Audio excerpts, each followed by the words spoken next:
দেখতে দেখতে একটা গোটা সিরিজ শেষ হয়ে আসলো। হাই, আমি ডোনা। জগদ্ধাত্রী পুজো সিরিজের এটা শেষ পর্ব।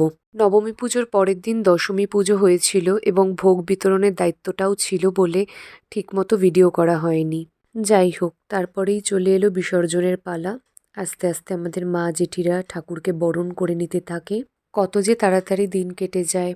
এই কয়েকদিন আগেই ঠাকুরকে আমরা নিয়ে আসলাম। প্যান্ডেলের তোড়জোড়, লাইট লাগানোর তোড়জোড়, ভোগের প্রস্তুতি, ভোগের বাজার করা, সমস্ত কিছু সেরে উঠতে না উঠতেই পুজো শেষ।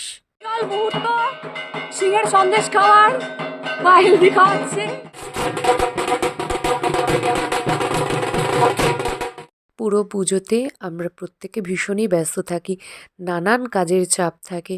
তাই বিসর্জনের দিনটা আমরা চেষ্টা করি হাসি মুখে ঠাকুরকে বিসর্জন যাতে দিয়ে আসি। ঠাকুর গাড়িতে তোলার পরেও কিছু জনের বরণ বাকি ছিল, তারা বরণ সেরে নিল এবং আমরা সিঁদুর খেলতে খেলতে একটু নিজেদের মধ্যে খুনসুটিও করলাম। আর আমাদের পুজোয় যেটা মাস্ট, ধুনুচি নাচ।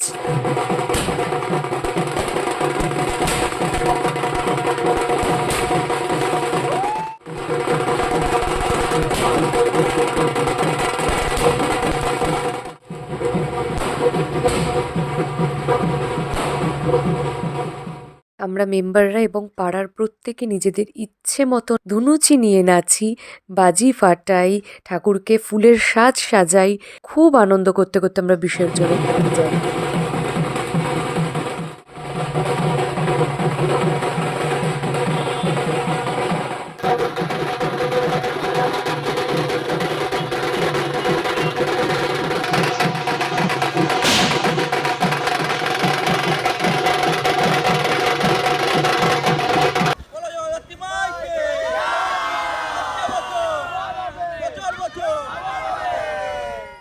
এই সিরিজের এই ভিডিওটাই মনে হয় সবথেকে লংগেস্ট, কারণ আমি কোন ভিডিও ক্লিপ ছেড়ে কোন ভিডিও ক্লিপ রাখবো আমি কিচ্ছু বুঝতে পারছিলাম না।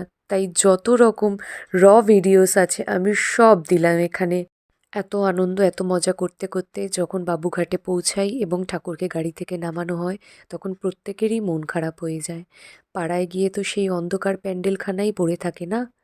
এখানে ঠাকুরকে 7 বার ঘোরানোর পর আস্তে আস্তে বিসর্জনের জন্য গঙ্গার দিকে নিয়ে যাওয়া হচ্ছে। জয় বলো জগদ্ধাত্রী মাইকে। যতই মন খারাপ থাকুক, এই বছরের মতো মাকে বিদায় জানিয়ে তো ফিরতেই হবে না।